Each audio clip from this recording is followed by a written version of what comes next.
FIFA world cup अपने अंतिम पड़ाव में पहुंच चुका है और अब क्वार्टर फाइनल मुकाबले खेले जाएंगे। कल हमने बात की थी सभी टीमों के बारे में जो क्वार्टर फाइनल में पहुंची हैं, जिनमें कि कौन सी टीम खिताब की सबसे प्रबल दावेदार है। लेकिन आज हम बात करने जा रहे हैं केवल पहले क्वार्टर फाइनल मुकाबले के लिए, जिसमें फ्रांस और मोरक्को के बीच भिड़ंत होगी। फ्रांस की टीम पिछली बार उपविजेता रही थी और मोरक्को की टीम पिछली बार सेमीफाइनल में हार गई थी, और वो भी फ्रांस के खिलाफ हारने के बाद उनका फाइनल में पहुंचने का सपना टूट गया था। तो इस बार क्या फ्रांस और मोरक्को के बीच जो मुकाबला है, तो क्या ये बदले की लड़ाई है, खासकर मोरक्को के लिए?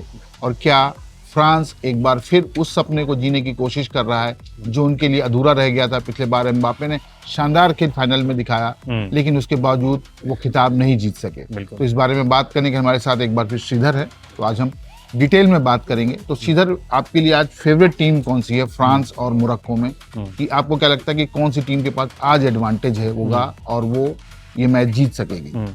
एडवांटेज तो निश्चित तौर पे फ्रांस के लिए ही है, क्योंकि फ्रांस की टीम जितना स्ट्रॉन्ग पेपर पे है उतना ही वो फील्ड पे भी दिखती है। पेपर पे तो खैर उससे स्ट्रॉन्ग कोई दूसरी टीम है ही नहीं फीफा वर्ल्ड कप में, लेकिन वो ऑन फील्ड जो उस दिन दिखेगा, वो सारे प्लेयर्स उसके ख़तरनाक हैं, और मतलब सारे पोटेंशियल सभी प्लेयर्स में है कि वो गोल में कन्वर्ट करने के लिए। जैसे आप शुरुआती लाइनअप की अगर आप दोनों की लाइनअप्स की बात करेंगे तो 4-2-3-1 से खेलते हैं। एक स्ट्राइकर आगे रखते हैं और 3 अटैकर रहता है, 2 मिडफील्ड में और 4 डिफेंस में। दोनों का यही फॉर्मेशन अभी तक खेल रहे हैं। मतलब बीच में वो कुछ समय के लिए रणनीति चेंज होती है अगर कोचेज़ ने चाहा तो लेकिन इन दोनों की शैली एक ही तरह की है। अब लेकिन दोनों में डिफरेंस ये है कि फ्रांस बहुत ज़्यादा अटैकिंग खेल रही है अभी इस मुकाबले में। आप इस पूरे टूर्नामेंट में आप देखेंगे तो फ्रांस बहुत अटैकिंग उनका बहुत शानदार रहा है। उनके तीनों जो शुरुआती ये हैं फॉरवर्ड्स हैं, ओलिसे है, डेम्बेले है, बारकोला है। अभी फिलहाल पिछले मैच में बारकोला को मौका दिया गया था, एक में डुए को मौका दिया गया और एक में चेरकी को दिया गया है। तो ये चेंजेस वो कर रहे हैं और तीनों ही शानदार प्लेयर हैं। डेम्बेले पीएसजी से खेलते हैं, ओलिसे भी पीएसजी से खेलते हैं, दोनों शानदार प्लेयर वहाँ ओलिसे बैरन म्यूनिख से खेलते हैं, और ये चेरकी जो है वो मैनचेस्टर सिटी से खेलते हैं हालैंड के साथ। तो वहाँ भी वो बहुत शानदार उनका खेल रहा है। इस पूरे चैंपियंस लीग में इन तीनों ने काफ़ी नाम कमाया है। मतलब ये पूरे सीज़न चैंपियंस लीग का आप देखेंगे या फिर अपने जो क्लब मैचेस हैं, बहुत शानदार उसमें परफॉर्मेंस रहा है। वर्ल्ड कप में भी इसको दोहराते हुए दिख रहे हैं। सारे लोगों के बीच कोऑर्डिनेशन जो है वो शानदार है। मतलब पिछली बार जो आपको देखने को मिला था। अच्छा, एक बात मैं फ़नी चीज़ भी इसमें बताना चाहूँगा कि जैसे मबापे के लिए क्या हुआ जब रियल मैड्रिड बाहर हुई और Real Madrid club as club में बहुत ज़्यादा अच्छा परफॉर्म नहीं कर रही थी कुछ समय से, तो मबापे पे बहुत सवाल उठ रहे थे और एक मीम वायरल हो रहा था डिक्टेटर मबापे का। मतलब मबापे से जो भी पंगा ले रहा है उसको क्लब से बाहर निकाल दिया जा रहा है। लेकिन यहाँ जो है अब डिक्टेटर मबापे वाली छवि मतलब सोशल मीडिया पर जो पिछले कुछ समय से लगातार चल रही थी वो हट गई होगी, क्योंकि बहुत ही समन्वय के साथ पूरी टीम खेल रही है अभी फिलहाल के लिए। तो वो कर रहे हैं खासकर एज ए अटैकर। हाँ, ये तो है, क्योंकि जो भी आज जिस स्थिति में फ्रांस की टीम है, अगर फ्रांस ने 14 गोल किए हैं तो 7 तो केवल एम्बापे के खाते में नहीं। आप डेम्बेले ने एक मैच में वो 3 किए, उनके खाते में 4 हैं। तो ये 2 खिलाड़ी हैं जो है वो पूरा जो है ना कि मैं आप ये कह सकते हैं कि मतलब गोल स्कोरिंग में इन लोगों का दबदबा है, पर बॉल बनाने की जहाँ तक बात होती है, क्रॉसेस वहाँ तक पहुँचाने की बात होती है, आगे डी तक पहुँचाने की बात होती है। चेरकी बारकोला लगातार वो दोनों विंग से, चेरकी तो खैर मीड से खेल रहे हैं, और बारकोला और डेम्बेले दोनों साइड से वो लगातार बॉल को सप्लाई करते हैं, मबापे तक पहुँचाते हैं। तो सिर्फ फॉरवर्ड को आप, क्योंकि आप ज्यादा देखते कल आपने हैं, एक बात कही थी कि भाई डी के अंदर पहुंचने के बाद आपके अंदर कुछ तो विशिष्ट गुण होना चाहिए कि आप उसको अटैक को गोल में कन्वर्ट कर सके। तो हम वही बात कर रहा हूँ कि भाई तो उनकी ये क्वालिटी है ना भाई, कि भाई बहुत सारे खिलाड़ी हर टीम के हैं, फॉरवर्ड होते हैं, बिल्कुल लेके जाते हैं डी तक बॉल को, उसके बाद उसको गोल में कन्वर्ट करना और ऑफसाइड से बचना। मतलब जिस तरीके से वीडियो रेफरी काम कर रहा है और एक माइनर सी भी मिस्टेक नहीं हो रही है और वहाँ वीआर, तो वो चीजें जो कहीं ना कहीं फंसती दिखती हैं, तो भाई की तो वहाँ पे वो सेफ बिल्कुल लैंडिंग और बिल्कुल अटैक करके गोल पोस्ट के अंदर, ये मतलब उनमें डिफरेंस तो है बिल्कुल। अगर उनके पास बॉल पहुंच गया तो वो हाफ से भी खुद रन करके लेके जा सकते हैं, इतनी काबिलियत तो है उनमें। आपने पिछले उस मुकाबले में भी देखा होगा, तो उनमें वो काबिलियत तो है कि अगर एक बार पास उन पे आया, डिफेंडर दो, अगर लास्ट में 2 ही डिफेंडर हैं तो वो 2 डिफेंडर को आराम से छका के पहुंच जाते हैं।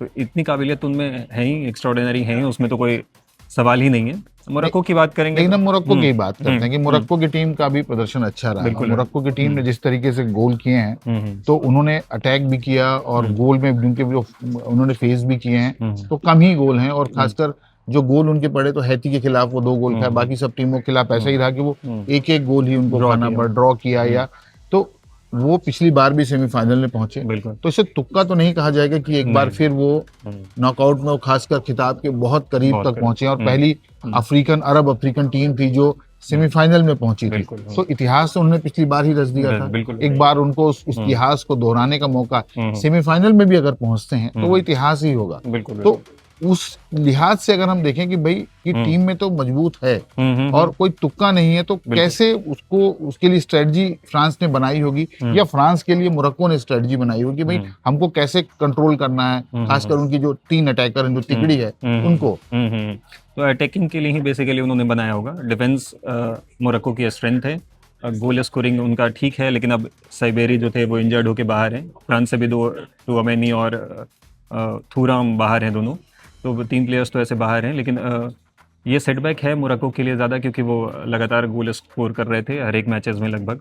तो साइबेरी नहीं होने से उनको थोड़ा बैकफुट पे तो वो रहेंगे। और डिफेंस स्ट्रेंथ है मोरक्को की, वो डिफेंस में और ज़्यादा करेंगे। हकीमी हैं, हकीमी लीड करते हैं टीम को, तो वो हकीमी के नेतृत्व में वो 4 डिफेंडर्स जो हैं वो किस तरह से उस तिकड़ी को रोकने के लिए काम करेगी, यही सबसे बड़ा वो होगा।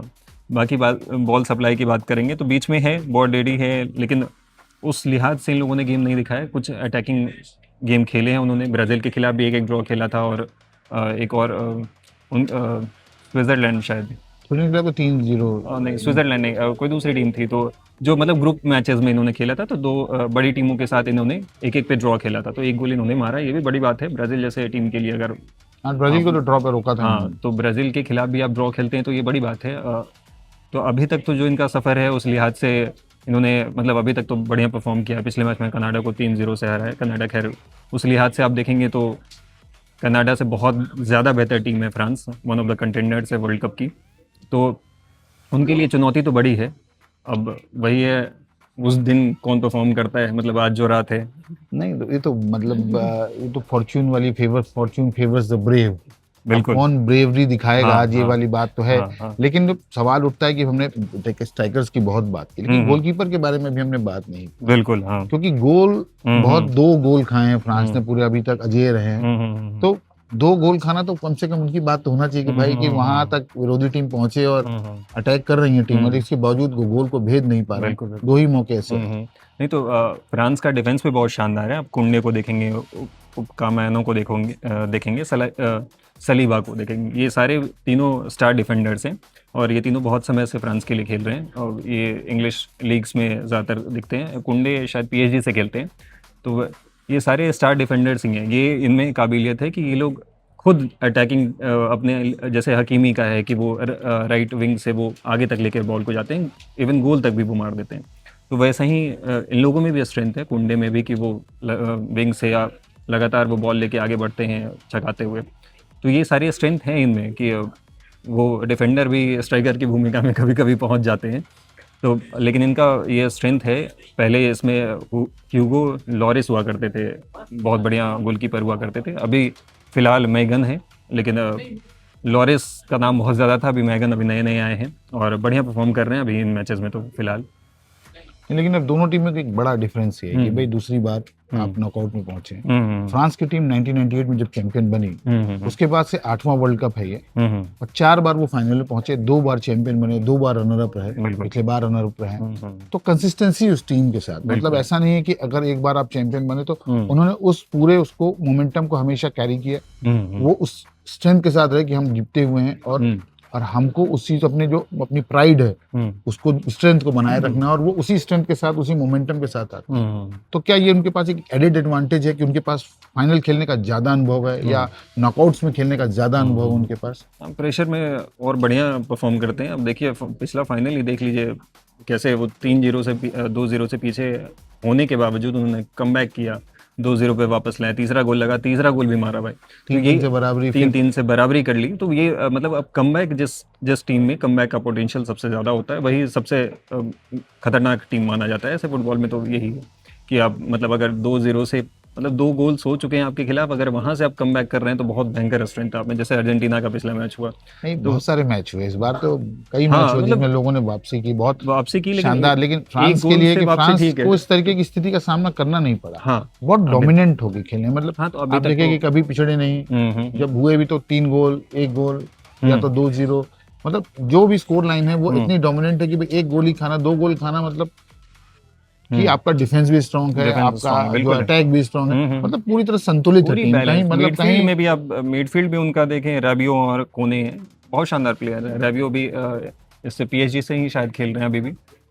हाँ, पीएसजी से ही खेल रहे हैं। राबियो भी बहुत लंबे समय से फ्रांस टीम से जुड़े हुए हैं और शायद इनका आखिरी ही वर्ल्ड कप होना चाहिए मेरे हिसाब से, या एक और वर्ल्ड कप खेल पाएँगे, अब देखते हैं। लेकिन ये आखिरी इनका मेरे हिसाब से वर्ल्ड कप होगा और शानदार प्लेयर हैं ये भी।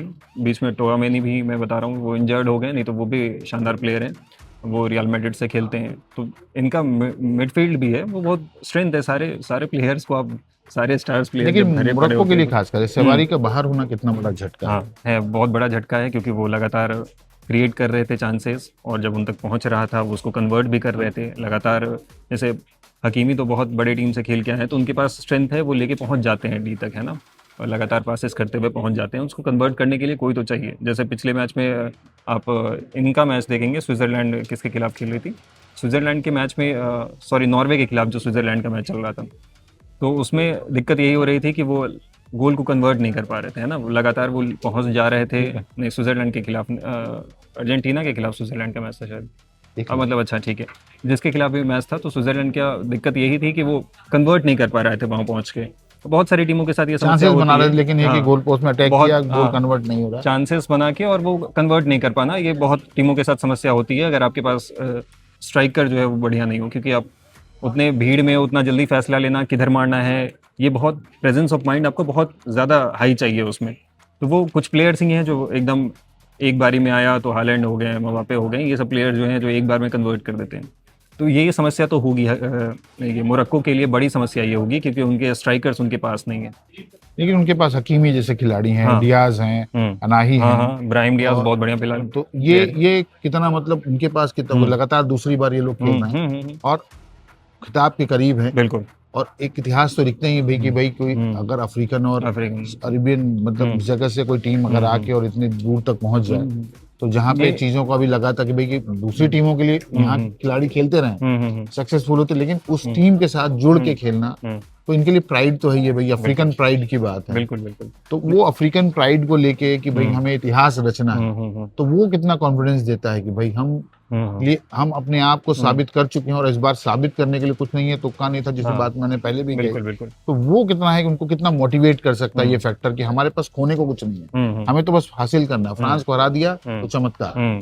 देखिए, सबसे जो ज़रूरी चीज़ें हो जाती है, अगर कोई एलीट क्लब में खेल के अपने कंट्री के लिए आता है, तो बाकी सब अफ्रीकन कंट्रीज़ में इतना नहीं है कि कोई एलीट क्लब्स के लिए खेल रहे हों। जैसे हकीमी और ब्राहिम डियाज़ हो गए, ये दोनों एलीट क्लब के लिए खेलते हैं, तो वो फ़र्क जो है पूरे टीम में दिखता है ना? नॉर्वे के लिए भी जैसे 3 प्लेयर हैं उनमें जो एलीट क्लब्स में खेलते हैं, हालैंड हो गए, ओडेगार्ड हो गए, और एक और प्लेयर हैं।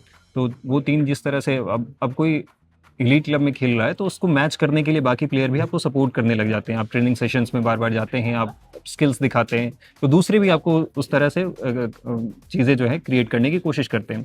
तो यही जो चेंजेज़ आया है मोरक्को की टीम में, वो तभी से आया है जब हकीमी और ब्राहिम डियाज़ जैसे प्लेयर जब बाहर निकले, एलीट क्लब में खेले, तो उसके बाद उनकी टीम का गेम इम्प्रूव होता गया। धीरे-धीरे ये लोग अच्छा करते गए। तो अभी अभी इनकी टीम में बहुत स्ट्रेंथ है और लगातार अच्छा कर ही रहे हैं। आप देख ही रहे हैं पूरा पास्ट इनका जो लगातार जो मैचेस हुए हैं उनमें अच्छा परफॉर्मेंस रहा है। तो एट अ टाइम तो वो मुकाबला देने के लिए तो उनके फ्रांस का ऐसा नहीं है कि एक तरफा मैच वो जीत जाएँगे। वो टक्कर देंगे, वो इतनी मतलब टीम है उसकी इतनी। कुछ देखिए, अनोखा कारनामा तो करना पड़ेगा, हाँ, कुछ तो एक्स्ट्रा ऑर्डिनरी करना बिल्कुल, होगा, हाँ। कुछ विशिष्ट नहीं करेंगे तो जीतना हुँ, इतना आसान तो नहीं कि नहीं, भाई नहीं। कि आप फ्रांस जैसे टीम को हरा के आप पहुंच जाए। बिल्कुल, हाँ, उनका मतलब पूरे टूर्नामेंट में भी देखेंगे आप, तो उन्होंने लगातार परफॉर्मेंस किया ही है, ब्राज़ील को हराया, मतलब ड्रॉ किया। तो इस तरह का तो ब्राजील ये ऐसा टीम में उतनी स्ट्रेंथ थी नहीं ना, नहीं, ब्राजील होती तो ब्राजील अब सुपर 8 तक पहुंचती, नहीं 8 तक सुपर पहुंचती, 8 नहीं, तक आते, ब्राज़ील के 4 तक, लिए लेकिन बहुत सारी ब्राजील तो चीज़ें, बहुत सारी चीजें, ब्राजील नहीं अच्छा खेली, हाँ, इसलिए बाहर है। नहीं तो हाँ, ऐसा तो अच्छा नहीं होता नहीं कि हम खेली आप। मतलब भारत में तो देखिए सबसे पहले कि हाँ। किसी से पूछिए किसके फैन, हाँ, तो बोले दो ही टीम है, या तो लोग ब्राजील, ब्राजील की तरफ अर्जेंटीना। होते हैं या अर्जेंटीना, लोग बिल्कुल, उसके अलावा किसी के एफिलिएट होते नहीं। सही, सही, तो सही। एक तरफ अर्जेंटीना बची हुई तो भारतीय हाँ, प्रशंसकों का जो है उत्साह बचा बचा हुआ हुआ है। है, बिल्कुल। लेकिन ब्राजील चली गई तो लोग, आधे लोग तो देखना बंद कर देते हैं, बोले हम मायूसी। नहीं देख रहे हैं, मायूस हैं, तो उससे लोगों को फर्क नहीं पड़ता। हाँ, लेकिन अच्छा खेलती हुँ। तो फीफा को भी फायदा था कि भी भारत के दर्शकों का जो रेवेन्यू है उनको शायद और मिलता। लेकिन अंततः अब यह है कि आपकी फेवरेट टीम कौन है, कौन जीत रही है, फाइनल मेरी वर्डिक्ट? मेरी फेवरेट टीम तो फ्रांस ही रहेगी सर, एनी टाइम अभी फ़िलहाल के लिए। मैं ऐसा, क्योंकि मैंने बहुत लंबे समय से इनका जो जो दोनों का विंग प्ले है ना, मुझको सबसे ज़्यादा मज़ा आता है मिडफ़ील्ड को देख के। मिडफ़ील्ड अगर आपका स्ट्रेंथ है तो कन्वर्ट करने वाले मान लीजिए कभी-कभी नहीं भी होते किसी टीम में, लेकिन अगर वहाँ तक पहुँचाने वाले हैं कि डी तक आपको पहुँचा दे रहे हैं, तो वो स्ट्रेंथ बहुत है। और वो स्ट्रेंथ फ्रांस से ज़्यादा भी किसी में नहीं है, ना अर्जेंटीना में है, ना दूसरे टीम्स में। इंग्लैंड में एक हद तक है, पर अभी तो फ़िलहाल फेवरेट फ्रांस ही रहेगा सर। देखिए फ्रांस का पलड़ा निश्चित तौर पर भारी है, और फ्रांस को हराकर इतिहास रचने का एक शानदार मौका मोरक्को के पास है। बिल्कुल है। अगर वो कुछ ऐसा चमत्कारी कर देते हैं और अगर वो फ्रांस को हराने में सफल होते हैं, तो उनका अगली जो लड़ाई है उनकी स्पेन या बेल्जियम। स्पेन या बेल्जियम के बीच में जो मुकाबला सेकंड क्वार्टर फाइनल खेले जाना, तो राह तो आसान है नहीं, और हर कदम पर उनको जो है मतलब कांटों के रास्ते पे ही चलना है, और बिल्कुल, इतना आसान नहीं कि खिताब जीतना, वर्ल्ड चैंपियन बनना। हम्म, तो उसके लिए पहली लड़ाई जो है, अगर वो फ्रांस को हारते हैं तो well begun is half done वाली बात है। अगर वो फ्रांस को हराते हैं तो लोग उनको हल्के में लेना नहीं, छोड़ अरे देंगे। तो लोग बहुत कम से बड़ी बात कम हो जाएगी मोरक्को ये। को हल्के में नहीं लेंगे। हल्के में अभी भी नहीं ले रहे हैं सर, लेकिन हाँ, फ्रांस को हरा दिया, बहुत बड़ी बात हो जाएगी। मतलब फिर तो अब कंटेंडर है वो फिर वर्ल्ड कप की। देखो वर्ल्ड कप जीतने के दावेदार हैं, तो फ्रांस को हरा के वो अपने दावेदारी तो आज पेश करें, और कम से कम ये स्थिति ना रहे कि भाई नया चैंपियन मिले, क्योंकि चारों क्वार्टर फाइनल में एक टीम ऐसी है जो एक बार वर्ल्ड चैंपियन बन चुकी है। तो वो स्थिति है कि इतिहास रचने का मौका चार टीमों के पास है। वो चार टीमों में मोरक्को हो सकती है जो कंसिस्टेंसी दिखाई है, जिसने वो लगातार दूसरी बार वो उस दौर तक पहुंची है जहां पर लोगों को पहुंचना एक बड़ा सपना होता है, क्वालिफाई नहीं कर पाती टीम। तो हर किसी को इंतजार है कि क्या होगा मुकाबले में, और आपको क्या लगता है कि आपकी फेवरेट टीम कौन सी है? तो मैच के बाद फिर क्या अच्छा हुआ, कहाँ चूक गई, कौन सी टीम चूकी, इस एनालिसिस के साथ हम आपके साथ फिर हाजिर होंगे। तब तक के लिए बताइए कि आपकी फेवरेट टीम कौन है और किस पे आप दांव लगा रहे हैं। तब तक के लिए हमें आगे दीजिए। धन्यवाद।